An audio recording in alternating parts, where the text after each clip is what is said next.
Thanks. So this week, pleased to introduce Simon Foreman. So many of the older people will remember Simon as an undergrad in our department. He did his PhD at Stanford and he was a postdoc at CETA, but is now a postdoc at the Perimeter Institute. He works on large-scale structure from a theoretical perspective, has studied many aspects of that. And probably, I would say probably over time has become closer and closer to data. So I don't know whether he's worked on data a lot yet, but he will, because he's involved in future projects that involve real data. Very soon, any day now. Any day now. And when you worry about real data, you have to worry about much more messy astrophysics. So for example, what the baryons do. And that's what he's going to talk to us about today. So it's all yours, Simon. Great, thanks very much for the introduction. So I'm going to give an overview on this topic of baryonic effects on cosmological large-scale structure. Mostly kind of a qualitative overview to give you a feeling for how these effects work in upcoming measurements of cosmology, and also with some specific things relating to work that I've done recently. Just before I start, I'll point out that I put my email address on the bottom of this title slide. Normally when I give a talk, I'd like to set aside some time for informal discussions outside the talk with anyone who's interested. Normally that would be in person, but clearly that's not happening these days. But if you're interested in chatting with me outside of the talk about anything, then feel free to just shoot me an email and I'd be happy to set up a separate time to chat with you. So right away in this title, I've introduced a piece of jargon that the whole talk is going to center around. So let me start by defining that piece of jargon for you before going into some more of the details. So when we talk about baryonic effects in cosmology, what we're specifically talking about is non-gravitational dynamics at roughly galaxy to cluster scales, things like gas heating and cooling, star formation, and feedback from supernovae and active galactic nuclei, and the influence of all these dynamics on the distribution of dark matter and the distribution of total matter in the universe. So on the right-hand side of the slide, there's a visual representation of this where it shows you representations of different components in a recent large simulation, which includes a lot of these different processes. And you can see that there's a wide variety of dynamics and rearrangements of the matter happening due to these different processes. And these can be quite relevant for cosmological measurements, both current ones and measurements in the future, and that's what I'm going to focus on. So in a bit more detail, what I plan to do in this talk is first give you a brief introduction to large-scale structure and cosmology as a whole, and introduce what these different baryonic effects can do on two-point clustering statistics, which are the most common statistics that we use to describe large-scale structure. From there, I'll move into two case studies that I've worked on recently, one related to baryonic effects on lensing, gravitational lensing of the cosmic microwave background, which is a major target of upcoming CMB surveys, and another case study on baryonic effects on generic three-point clustering statistics, which are slightly different from the two-point statistics, which are normally measured, but hopefully can also be measured in the near future with high fidelity. And towards the end, I'll give you a brief picture of some possible pathways towards external constraints on these baryonic effects that can help us deal with them in cosmology and also help us learn about the physics which drive these effects themselves. So to start, it's useful to remind ourselves why we want to measure large-scale structure. And large-scale structure here just refers to the large-scale distribution of matter across wide regions of the observable universe. Now, if we think of just some map of the distribution of matter, which we could construct in principle, there are a variety of things that we could try and extract from that. One is just the patterns of the overall growth of structure. So how clumps of matter get more clumpy as time moves on. We can also look for specific features, specific scales that can act as standard rulers in the clustering patterns that we measure. And we can also look for the presence of small scale structures or the absence of these structures. So this could be the number of satellite galaxies orbiting around a central galaxy, or a number of smaller dark matter subhalos orbiting around a larger main halo. And finally, we can look at other kinds of clustering statistics, such as higher point statistics, and different ways to compress the data and search for interesting physics within each one of these statistics that we can compute. And so there's a variety of different ways that we can crunch the data if we have this data in our hands, and we can use each of those to try and learn something interesting about physics or astrophysics. So from the growth of structure, we can in principle constrain the nature of gravity. This is because general relativity predicts a specific form for the overall growth of structures with time. And if we measure violations of this form, that this will tell us that there's some deviation from Einstein's gravity, which would be interesting. Now, if we measure cosmic standard rulers in the distribution of matter, we can use those to trace the expansion history by relating the physical size of these rulers, which we can predict with theory, and the observed angular or radial size as a function of cosmic time. And we can also use small scale structures to constrain different dark matter candidates. Some of these candidates predict that the amount of small scale structures should be suppressed. So if we observe some certain amount of subhalos at a certain mass scale, say, which is prohibited by one of these candidates, then we can hopefully rule out that as a possibility for dark matter. And finally, there are certain specific statistical clustering patterns which some theories of the early universe say should be imprinted also on the late time distribution of matter. So if we can measure those at late times, we can relate that to our early time theories and try and put constraints on that. Now, in order to try and actually make these constraints a reality, we need to first measure the distribution of matter on very large scales. And the theorist's dream for how we would do that is that we would have some way to directly measure the distribution of matter in 3 dimensions across a wide volume and across a wide span of cosmic time. And this is because the predictions for that distribution of matter are reasonably straightforward, with some caveats that I'll come back to. And so if we had direct measurements, then we could compare those to the predictions and make progress that way. Unfortunately, the reality is not quite so clean. And so instead, we need to resort to a number of more indirect probes of large-scale structure. The most standard one, I would say, is surveys of a large number of galaxy positions, both angular positions and radial positions. And this will tell us something about how matter is distributed. But there are several steps that we need to go through before we can relate these observations to the underlying distribution of matter. One is simply the fact that galaxies cluster slightly differently than matter overall clusters. And this is called galaxy bias. And there needs to be some modeling to figure out this relationship. There's also the fact that we typically don't observe the radial positions of galaxies directly. We observe them through redshifts. And there's some modeling step to connect the clustering we observe in so-called redshift space with the clustering that is actually occurring in position space. And finally, when we measure some sample of galaxies, that is generally not a fair sample of the true number of galaxies within that region. And so we need to make sure that we understand how we're selecting galaxies in order to make sense of their clustering. Now, beyond galaxy positions, we can also look at shapes of galaxies if we resolve them. And this is because, thanks to gravitational lensing, the shape of a galaxy, the observed shape, will be distorted by all of the gravitational potentials along the line of sight between us and that galaxy, because these potentials will act as lenses that will bend the path of the photon slightly as it traverses the universe from the source to us.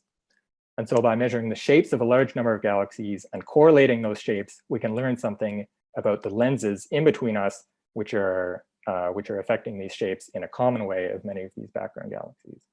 However, there's also issues with trying to relate this to the underlying distribution of matter. First, there's a simple fact that although we don't have galaxy bias in this measurement, we do only get a 2-dimensional projection of these potentials, right? So a photon's path is sensitive to all of the structure in between us and the source galaxy. So we can only collapse that down and obtain a projected measurement of the structure.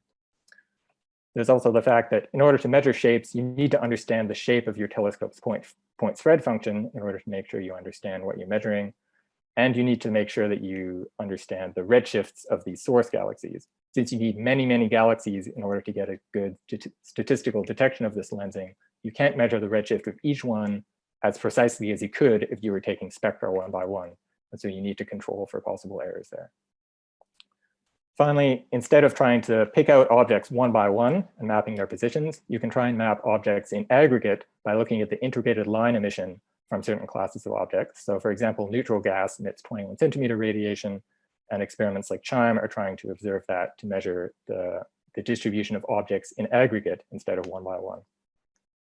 So I know there's some experts about that on the call right now, and they will tell you that there are many obstacles also in relating these measurements to measurements of the distribution of matter. Not only is there a bias step, so you need to relate the clustering of the neutral hydrogen to the underlying clustering of total matter. There's also very bright foregrounds coming both from the galaxy, from our galaxy, and from extragalactic sources. And there's the need for very precise calibration of the instrument, both in terms of the electronics along the signal chain and in terms of the beam response to the sky. And there are other methods which I won't mention here, but this gives you a sampling of the ways that we, in practice, are trying to measure the distribution of matter and then relate those to the underlying predictions. However, just to take a step back, in order to interpret the observations of these probes, we also need to have solid predictions which are applying in this theorist's dream scenario. And I told you earlier that these predictions are more or less straightforward, and that's mostly true, but it's not quite true. Even the scenario has its own caveats, and one of these caveats are these baryonic effects that I mentioned earlier. And so it's interesting to look at the effect that they might have on these future measurements and how to deal with that moving forward. Now, before going into those details, it's also worth just reviewing a bit about how we compress measurements of large-scale structure into statistics that we can make predictions for and deal with in an efficient way. And the main way that this is done in large-scale structure is to consider the two-point clustering statistics of matter within some region, and then make predictions for that and see how you do. And the key statistic that's typically used for this is the matter power spectrum. So apologies if this is a review for some of the experts in the crowd, but I expected kind of a wide audience here, so I think it's worth going through these things to remind everyone.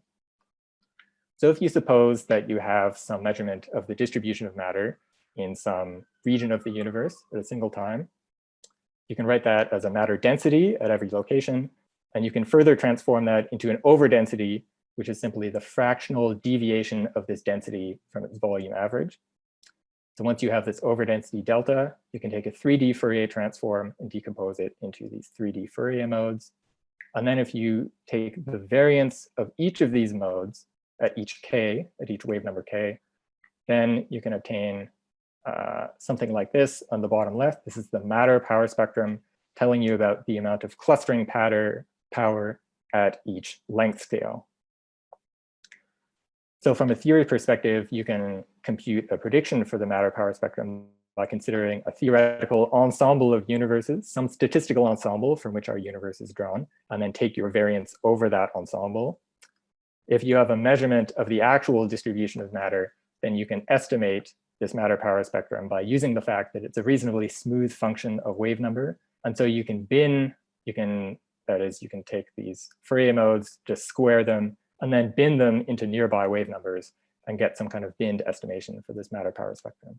Intuitively, you can think of this power spectrum multiplied by k cubed as being roughly the strength of clustering at a distance scale, roughly 2 pi over k. So low k corresponds to large distances if you're averaging over a large patch, and higher k corresponds to smaller scales, where things are generally getting clumpier, and so you see that in the fact that the matter power spectrum is increasing. Now, to look at a plot like this, it doesn't seem so interesting. It's a fairly smooth function, and maybe there are some wiggles here, but overall it seems mostly featureless. But the typical way this is plotted is without this k-cube normalization. When you replot it like this, then you start to see certain specific features jumping out. So there's a peak, which is telling you about the epoch in the universe's history when the matter and radiation energy densities were equal. There's also wiggles here, which if you Fourier transform back, they correspond to a peak in the two-point correlation function, which you can use as a standard ruler if you can measure this peak at different cosmic times. And also there's a slope at the low k end, a slope at the high k end, and you can use all these to try and constrain various aspects of the cosmological model. Now, if we move forward and ask, how can you actually write down a prediction for this in order to compare it with some observation you might make? There are a few different ways to do this. The bedrock of any prediction you will write down is the so-called linear prediction, which is straightforward to predict with a variety of public codes, which have been around for a while. But it's only an approximation that works, assuming that the clustering is very, very weak. This is a better approximation as you go farther back in time or to larger distance scales. But at smaller scales or at later times, this linear approximation breaks down because clustering is getting stronger. So the approximation of linear equations that you use to compute this prediction breaks down, and you need to incorporate some corrections to that. So if you attempt to incorporate these corrections in a variety of ways, then you get this, the so-called nonlinear power spectrum, which simply takes into account the fact that some regions have stronger clustering, so this changes the amount of clustering power that you get in the statistic. And there are a variety of ways that people can compute this. For example, in the regime where these nonlinear corrections are weak but still sizable, you can use a perturbation theory to try and write down an expansion of the theory expressions for the power spectrum around the linear expression and try and cut that off at some perturbative order. You can also come up with a phenomenological model like a halo model, which tries to approximate the physics that goes into these nonlinear corrections. Or you can use fitting functions or emulators, which are basically souped up fitting functions to ensembles of large simulations to try and back out these predictions as a function of the cosmological model. Now, there's been reasonably good convergence amongst all of these different methods towards a common nonlinear power spectrum. There are still some details that need to be worked out, but more or less you can think of this nonlinear power spectrum as a solved problem in the case where gravity is the only force which is affecting the clustering on these scales. However, I told you at the beginning that gravity is not, in fact, the only force that's acting. There are also baryonic effects, so star formation, gas moving around, AGN depositing energy into the surrounding medium, and things like this, which also affect the clustering. And these also give you an impact on the power spectrum and on other clustering statistics that you want to observe. And at this point in time, basically the only way that we can access the imprint of these effects on clustering is by large hydrodynamical simulations, which try and incorporate all of this physics and evolve an example distribution of matter forward in time from which we can compute these statistics. There has been recent work on trying to incorporate some of these effects into these other techniques in the red box, but most attempts to do this have some residual freedom in these baryonic corrections, which then must be fit back to the simulations. So essentially, simulations are the only game in town to try and estimate what these effects look like. Now, it appears that the difference between the green and the red is not so large, but this is a little obscured by the fact that this is a log-log plot. In cosmology, especially into the near future, we're really aiming at percent level precision measurements of large-scale structure. And so even these corrections, which look small in this plot, are going to be important for some purposes. And so we can de-log the axes and zoom things a bit and look at what these corrections look like. And we find the following plot. So now on the y-axis, this is the ratio of the matter power spectrum measured from a variety of different large hydrodynamical simulations, normalized to the power spectrum from an equivalent gravity-only simulation. So horizontal line at 1 would mean the hydro simulation perfectly agrees with the gravity only. Deviations are telling you what these baryonic effects are doing to the nonlinear power spectrum. And immediately you find a somewhat troubling result from this plot, which is that all of these simulations have fairly significant disagreements, right? So at maximum, there's order 30% disagreements in the matter power spectrum based on the different implementations of these baryonic effects that are put into these simulations. A priori, we don't know which one of these simulations is right. You might have arguments for why some of them are reflecting large-scale structure better than others, but in reality, each of them is calibrated to different observations, so there's no real a priori reason why any one of them should be wrong, unless you do more tests of it.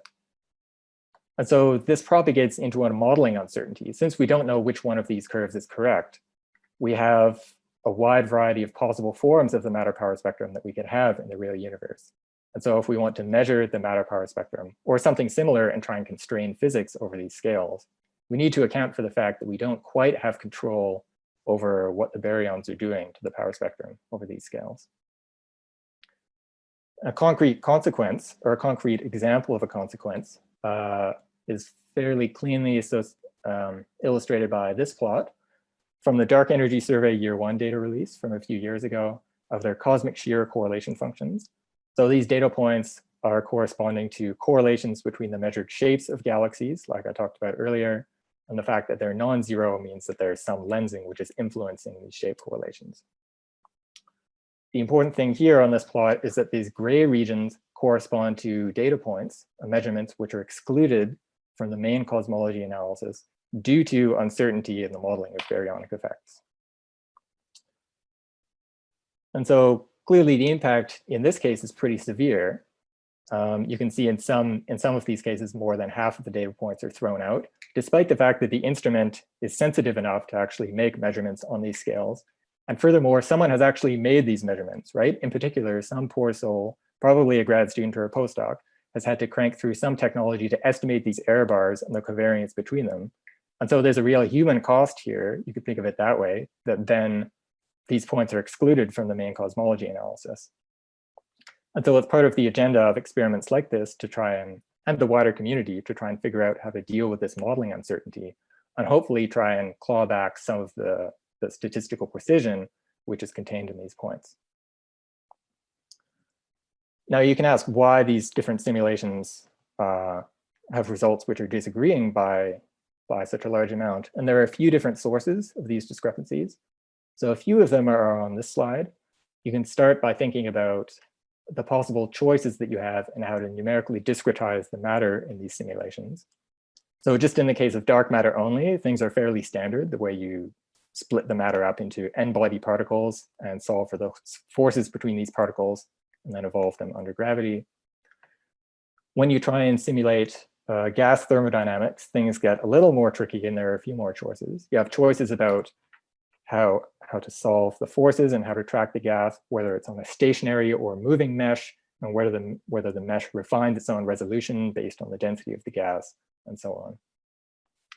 But slightly more important are the variety of astrophysical processes that you need to insert into these simulations, because we think these processes are happening in the real universe. So again, things like gas cooling, how the interstellar medium works, how stars form, how black holes form, how these black holes feed energy back into their environment due to different types of accretion, and so on. And based on the limited dynamic range of these simulations, many of these processes are occurring below the smallest distance scale that can actually be resolved by these simulations. The number you can have in your head is roughly 100 parsecs to 1 kiloparsec. That's the order of magnitude, smallest scale that these simulations can actually solve for, versus wanting to have boxes of at least a few hundred megaparsecs in side length so you can capture truly large scale structure. And so to get around this resolution limits, a lot of these processes need to be implemented in the simulations via so-called subgrid recipes. That is, there's a phenomenological recipe for star formation or black hole formation, say, which is just put into the simulation by hand. One example might be if within a certain region, the gas density goes above some threshold, which is chosen by the simulator, then you form a certain number of stars in that region. So the gas particles get converted to star particles. And then the star particles have their own metadata, which is tracked and governs how these stars evolve and accrete material onto themselves and so forth. And so a lot of the variation between the simulation results comes from different choices that are made for these subgrid recipes. And what people have found by varying these subgrid recipes and comparing the outgoing or the resulting large-scale structure is that it's actually the feedback from active galactic nuclei, which is the dominant driver of the impact on the matter power spectrum at the scales I showed you. So essentially, active galactic nuclei, they're supermassive black holes that are accreting, and then the accretion causes some deposit of energy back into the surrounding gas. This heats up the gas, it expands it a bit, and it acts to smooth out the clustering on certain scales compared to what you would get in the gravity-only case for large-scale structure. And so it's worth just looking at a few examples of how this implementation actually goes. And you can see there's a wide variety of choices here. So in some simulations, there are two different modes of AGN feedback based on whether a black hole is accreting mass at a low rate or a high rate with some threshold set by the simulator. And then as far as the feedback, you could either have some thermal mode where energy is continuously deposited into the surrounding gas as heat in a way which is proportional to the black hole accretion rate.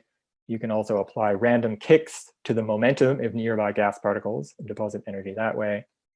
Or you can do something more like something more bursty, where a single supermassive black hole kind of acts like a capacitor, right? It accretes matter and it's storing up energy and storing and storing and storing until it reaches enough energy to set some fixed energy threshold, again chosen by the simulator, and then it dumps all of that energy back into the surrounding gas as heat.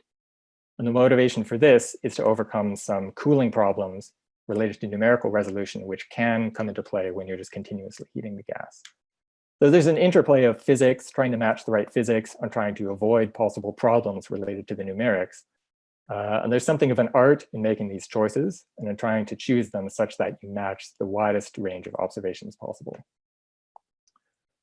However, what's common for many of these simulations is that they're calibrated to different observational things from different areas of astronomy, but they're not calibrated to the distribution of matter itself. And so each one of these curves is effectively a prediction of this simulation based on different choices it's made for other areas of physics. And the result is that you find this wide range. Now, physically, you can split these curves into two main regimes. At very small scales, there's a boost in clustering coming from the fact that gas is eventually cooling down in the centers of halos and collapsing to form stars. And so this boosts the clustering at very small scales compared to what it would be in a gravity-only simulation. But at larger scales, there's this AGN feedback, and to a lesser extent, supernova feedback, which is heating up the gas, smoothing it out, and suppressing the clustering on these somewhat larger scales. And so that finishes the somewhat extended introduction I meant to give to these effects. So just in brief, large-scale structure can help us to measure a variety of different things about cosmology. There are simulations which try to incorporate different baryonic effects, but they give different results at the tens of percents level. And the main effect on scales which are relevant for cosmology is feedback from AGN, which is acting to suppress the power spectrum to some extent. Okay, so from here, let me go into two more specific case studies of how these baryonic effects can actually influence what we measure and what we learn from our measurements in cosmology. So the first one is related to lensing, gravitational lensing of the cosmic microwave background. So here's a map you might have seen before. This is an example of a CMB temperature map from Planck. And we've learned a lot from maps like this, specifically from the angular power spectrum of them.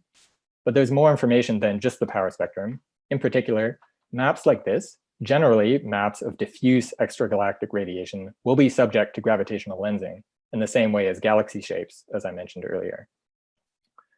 And gravitational lensing will give you quite subtle distortions of this map, but there are techniques that you can use to identify these distortions and trace them back to the lenses which cause those distortions, again, in a projection along the line of sight. And so experiments like Planck have applied these techniques and made maps like this. So this is now a line of sight projection of all of the gravitational potentials between us and when the CMB was generated around redshift 1100. There is some redshift weighting in this projection. It peaks around redshift 2, but it has a fairly broad redshift extent. And so you're seeing gravitational potentials over a wide range of redshifts along each sight line, just projected into this map. Now, one way to look at this map, again, is to take its power spectrum. And so here's a compilation of these kind of power spectrum measurements of lensing convergence, which is essentially magnification or demagnification of the map as a function of angular scale. And these colored boxes are showing you measurements from different experiments. And there's a black theory line which passes nicely through all these measurements. So this has been a fairly successful observational agenda. Planck ended up with roughly a 40 sigma detection of lensing of its maps, and there have been slightly lower significance detections from the ground. But in the future, the situation is likely to flip, and ground-based telescopes are going to become the leaders with lensing of the CMB. So the Simons Observatory, which is currently in development, is projected to have roughly 100 sigma measurement of lensing. CMB stage 4, which is slightly farther down the road, is projected to have a 500 sigma measurement of lensing. So this is a pretty large number, and you can translate this number in a few ways. For example, if you assume that you know the shape of this theory curve perfectly, but you don't know the amplitude, this 500 sigma will translate into a 0.2% constraint on the amplitude of this curve. On the other hand, if you admit that you don't quite know the shape, then you can obtain very precise constraints, not only on the amplitude, but also on the shape. And if you're looking for some piece of physics which affects the shape, then you should be able to constrain that with fairly high precision as well. And so given that, it's worth mentioning, well, how accurately do we actually know this shape?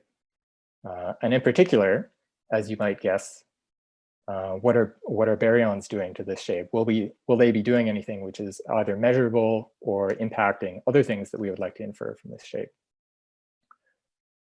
And it turns out this question hadn't been answered in much detail in the past. There were a few papers looking at specific simulations, but my collaborators and I wanted to answer this question in a more simulation agnostic method. And so this is what we did the summer before last. And so we recruited this undergrad from the University of Toronto, Clara Chung, who led this work. And what she did was to take power spectra measured from different simulations and to propagate those power spectra through into predictions for the power spectrum of CMB lensing. So in this plot on the y-axis, there's the ratio of each of these lensing power spectra based on the simulations, normalized to the corresponding prediction in the case where large-scale structure is modeled with gravity only, similar to the plot I showed you earlier of the power spectrum ratios. And again, you can see at most, there are order 10% deviations from the gravity only case. And also these simulations are now really agreeing, again, at the kind of 10 to 20%-ish level at the scales where the deviation is maximum. Now, there's a lot going on in this plot that I could talk about, but maybe just let me zoom in on the left panel because it's more relevant to what I'm saying here. So these pink and darker pink error bars are what you should expect to be representative from lensing measurements from the Simons Observatory or from CMB stage 4. And these colored curves represent different simulations. And you find that for the Simons Observatory, most of these curves, or all of these curves, in fact, are inside these error bars, whereas for CMB stage 4, some of these curves are outside these error bars. So this can be interpreted in a few different ways. One, it means that if you expect some precise measurement on a physical quantity using CMB lensing on these scales, you generically expect that these baryonic effects will have a significant contaminating influence on that measurement. Or you could flip it around and say, well, we might even be able to use CMB lensing as a constraint on these effects and hopefully rule out some of these simulations or inform the choices that are going into them. And let me mention, we made all of these colored curves public. So there's a GitHub repository or a QR code if you're so inclined. So you can just download these curves, they're text files, and use them in your own modeling if you're interested. And so I mentioned you might want to measure something from CMB lensing other than baryonic effects. One key example is neutrino mass, which is an important target for these experiments. Now, like baryonic effects, neutrino mass tends to suppress the lensing signal, but with a rather different shape than these baryonic effects. So just to review, the essential physics of the neutrino mass suppression is neutrinos have low mass, non-zero but low mass, and they have very large velocities. So they tend to free stream out of gravitational potentials much more readily than dark matter or other kinds of particles might. So if you consider the total amount of matter in the universe as fixed, and you dial the neutrino mass up and down, a higher neutrino mass means a higher fraction of the mass in the universe is in neutrinos. And so it means a higher fraction of the mass in the universe is going to free stream out of potentials instead of contributing to their growth, like other types of matter. So higher neutrino mass contributes to slower growth of gravitational potentials, which in turn gives you a suppressed lensing signal because these gravitational potentials are not as deep, so they're not deflecting the photons as much. And because the neutrino free stream length is generally so large, you see suppression over a wide range of scales here, whereas these baryonic effects are mostly concentrated at smaller scales. And so you can ask, if you don't have control over which one of these colored curves you think is correct, what might the influence be on your measurement of neutrino mass based on the suppression? And so this is something that Clara also led the work on, doing some forecasts to try and see how this might work. In these forecasts, we assumed you make a measurement and you model that measurement, ignoring these baryonic effects, and just assuming that the gravity-only prediction is correct. But we also assumed that the true measurement actually includes baryonic effects based on one of these simulations. And so this mismatch between modeling and measurement will propagate through to a bias on neutrino mass that you can actually compute in a setting like this.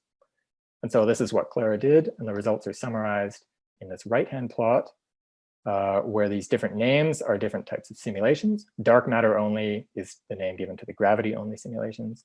And then these different colored bars correspond to different experimental configurations with a different prior on the optical depth to reionization, which will also be an important determining factor in how well you might be able to measure neutrino mass. And so the takeaway here is if you look at the tightest error bars, which are in blue, for several of these simulations, you could potentially obtain more than a 1 sigma bias on your measurement of neutrino mass if you just ignore this baryonic effect in your modeling. And again, one of the key goals of these lensing measurements is to get a good measurement of neutrino mass. So having more than a 1 sigma bias is not going to be a good thing, and you really need to pay attention to that in order to have a robust measurement.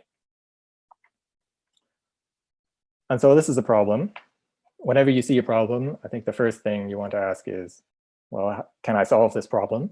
And this is also what we pursued in a follow-up project, this time led by Fiona McCarthy, who's a PhD student at Perimeter, and is currently applying for a postdoc. So take note if you're interested in hiring a cosmology postdoc. Fiona did a very good job on leading this work. And what Fiona did was to try to investigate a number of simple strategies for mitigating this possible bias on a neutrino mass measurement based on CMB lensing. The first strategy is inspired by what is sometimes done in cosmic shear, and that is to say, baryonic effects are mostly concentrated at smaller angular scales. So what if we just cut off the data that we're using and ignore the smallest scale measurements to see if we can retain constraining power on neutrino mass, but hopefully get rid of some of this bias. And when you do this exercise, you find results like this plot here, where this black dashed line is showing you the expected error bar on neutrino mass as a function of the scale cut. And you find that if you reduce the minimum angular scale you're using by a factor of a few, you can do that without losing much sensitivity, and then eventually your sensitivity starts to go out the window, and that's something you don't want to do. So if you assume you'll cut yourself off at this, say, L max of 1,000, which is around where the sensitivity starts to decrease, you can also look at the bias that you would get on a measurement of neutrino mass based on these simulations. And you find that with the scale cut, this bias goes down by roughly a factor of 2, which is actually not sufficient to suppress it to below the statistical uncertainty, right? You really want all these colored curves to be far below this black dash curve, but you also don't want the black dash curve to increase too much. So clearly there's something extra that you need to do, even with this kind of scale cut in CMB lensing. So the second thing you could think of is to say, well, instead of cutting small angular scales, can I cut low redshifts? Again, these baryonic effects should be concentrated more or less at low redshift, at least compared to the total span of the CMB lensing kernel, whereas neutrino mass effects are spread over a much wider range of redshifts.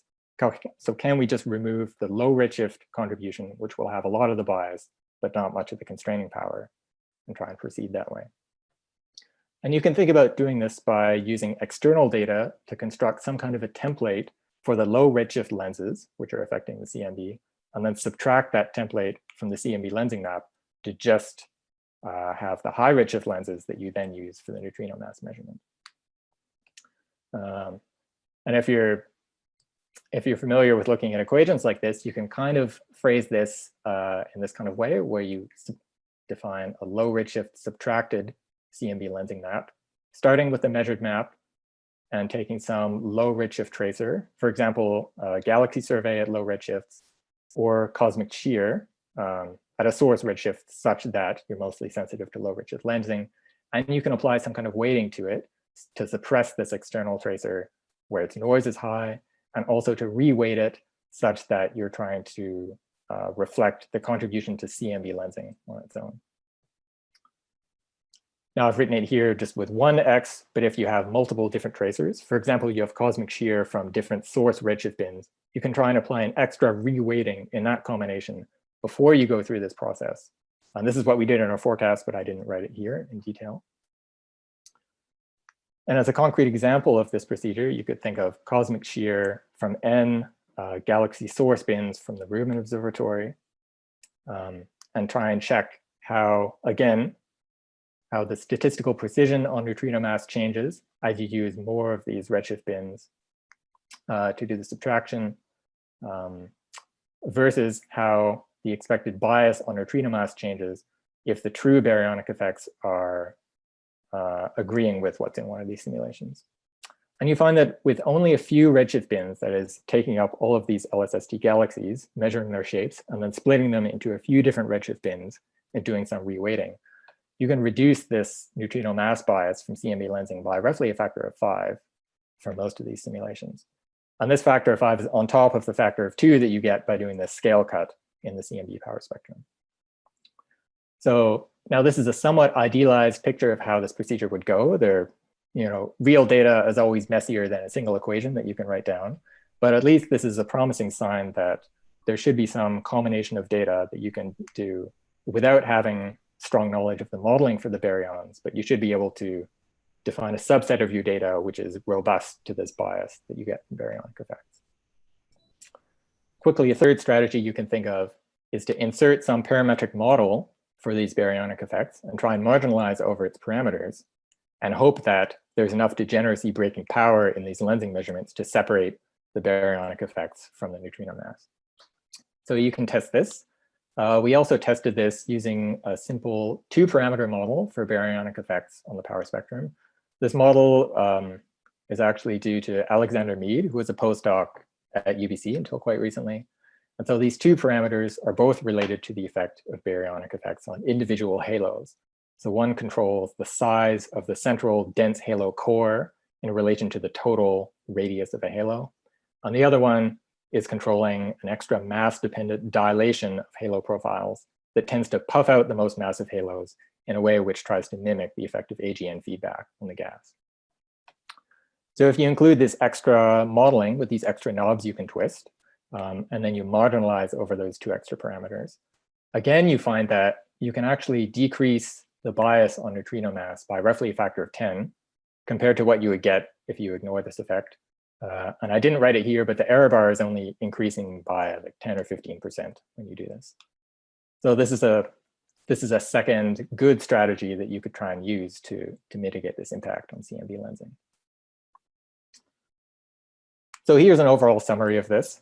So these baryonic effects, they can have a significant effect on CMB lensing, just like they're known to do on galaxy lensing, and they can bias a neutrino mass measurement by greater than 1 sigma.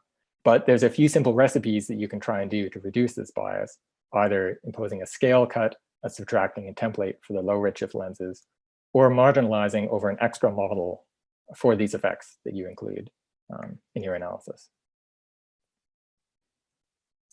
And so let me just pause again. Here's the summary of what I just said, but I really just gave you the summary. So that's these 2 points in blue. Okay, so the second thing I will say, I will try and compress a bit of these to fit within the time limit. But the second thing I'd like to say is, in a more general context, is about 3-point statistics. So we've been talking mostly about 2-point statistics so far, power spectra, either angular power spectra or 3D power spectra. But you can also look at more elaborate correlation functions in either real space or Fourier space. And the leading one, which is often considered, is the matter bispectrum. So instead of just an autocorrelation of the same Fourier mode, now you're looking at correlations of 3 different Fourier modes. Intuitively, you can think of this as the Fourier transform of a 3-point correlation function, telling you how the density in 3 points is correlated. Either, for example, 2 points that are close together and 1 point that's far away, or maybe 3 points that are roughly equally spaced. And these different configurations can be sensitive to different types of physics. So there are certain models for the early universe which give you signals which peak in one kind of triangle or another. And so by trying to pick out that kind of triangle and measure its bispectrum, you can hope to probe these. And there's more generic degeneracy breaking potential in the bispectrum, being simply a function of 3 variables, whereas the power spectrum is just a function of 1. So you can capture a lot more behavior in this higher order clustering statistic. But I will ask the question you can probably guess that I will ask, which is, what about baryonic effects on the 3-point function? And this also has not been investigated very thoroughly, to my knowledge. This appears to be the standard previous reference on this topic from 2013, which looked at it specifically in the case of lensing of galaxy shapes. And what they found by comparing a few of the simulations that were available at the time is that in comparing a 2-point statistic and a 3-point statistic, you find a slightly different shape and also a different amplitude of this suppression given to you by AGN feedback between 2-point and 3-point. So right away, you can see there is some degeneracy breaking potential here if you combine the 2-point function with other things. We wanted to do this a little more generally, not just in the case of lensing, but in the general case of large-scale structure. And so we started to look for the general matter bispectrum in these simulations and measure it ourselves. So this is a plot similar to what I showed before, but with our own measurements, where you can see various simulations have various degrees of suppression being due to different kinds of AGN feedback in these simulations. Now, I think we've seen enough plots that you might be able to guess what the bispectrum looks like, right? There should be some, it should be roughly similar at very large scales or loci, and then there should be some suppression coming from AGN feedback, right? Fair enough. And if you were to guess that, you would be partially correct, but not completely correct, which is something that we didn't really expect when we explored this. But this was part of the goal of this work, to just explore and see what 3-point statistics could tell us. So here you find, in some of these simulations, there's a marked suppression, similar to what you saw in the power spectrum. In other simulations, there's a bit of suppression, but then there's actually a change in the behavior. You see an enhancement in the clustering above the gravity-only case. And this all seems to be happening at a common characteristic scale. And so these 3-point statistics have revealed something new that we didn't see already in the 2-point statistics. So if we measure the 2-point and the 3-point clustering of total matter, then hopefully we can try and break some of the degeneracies which might be present in the power spectrum alone. Note also that this bump is not universal, so not all simulations see it. But I see this as a feature rather than a bug, right? If we can measure this clustering and we see there is a bump or there is not a bump, even this qualitative observation alone can help us distinguish between which of these simulations might be more realistic, and also help to break these modeling degeneracies. Now, in search of where this bump is coming from, you can try and repeat these measurements, but on different kinds of matter. So you can look at the dark matter on its own, or the baryons on their own in these simulations. If you split things up in this way, and you look in particular at the dark matter only measurements, which are in red, you find that this bump persists, and it's actually a little higher than it is in the total matter measurements. And also you find this bump above the gravity only case in the dark matter only power spectrum. And so now we're seeing that this is really a feature in the dark matter distribution giving us this bump. There's some kind of back reaction of these baryonic effects onto the distribution of dark matter. And this that we can see when we look at the dark matter on its own. Now, if we roll back the clock and look at slightly higher redshift or earlier time in these simulations, we find that this bump disappears, right? So this is an emergent feature happening purely based on the late time dynamics. And so I had a few more things that I'm just going to skip, and I'll tell you our tentative conclusion about this, which I won't go through all the logic which leads to this conclusion.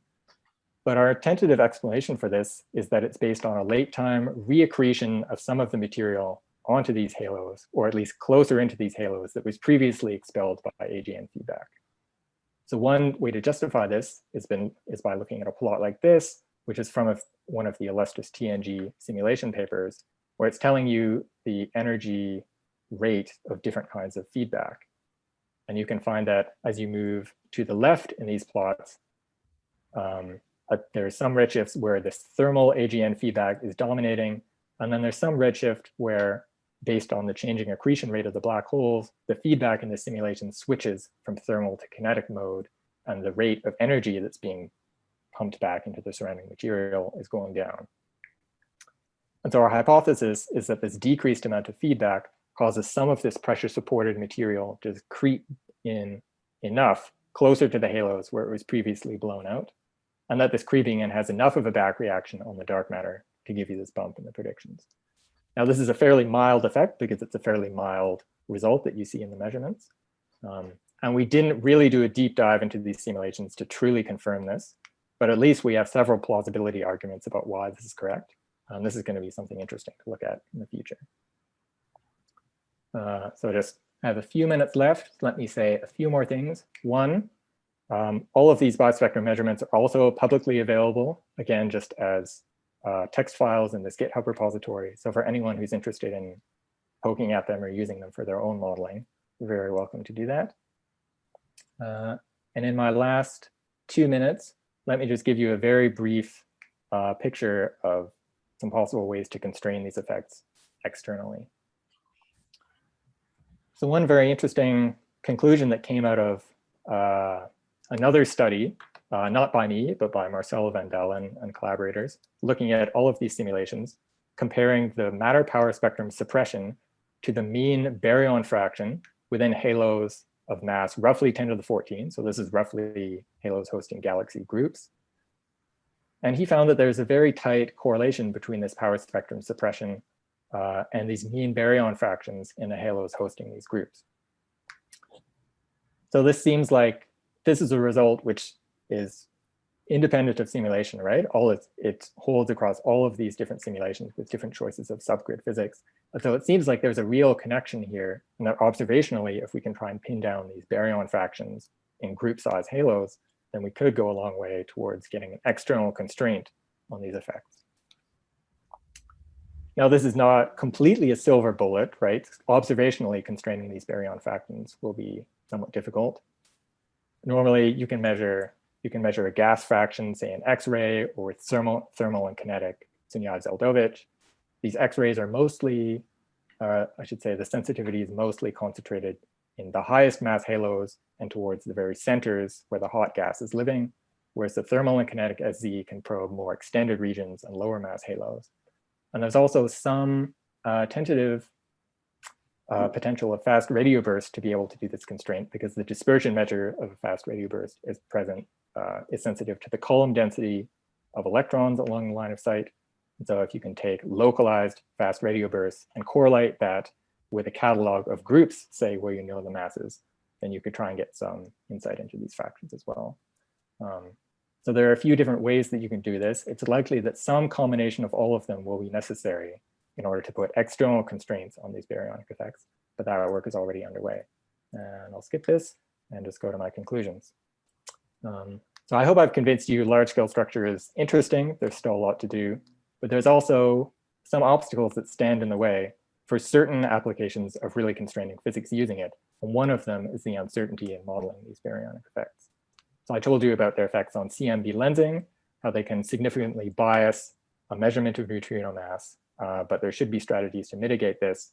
And I've also told you how measurements of 3-point clustering statistics can break some of the degeneracies related to these effects that are present in the 2-point function. And I spent one slide telling you about external ways that you might be able to constrain these effects. So in general, I think this is a topic which has a lot of open questions, but that's good, right? It means there's still lots to do and there's lots left to learn about the universe and the interplay between large scale structure and these processes that are occurring on smaller scales. So I'm excited to see what happens in this area in the future. And that's all I had to say. So thanks very much. Thanks, Simon.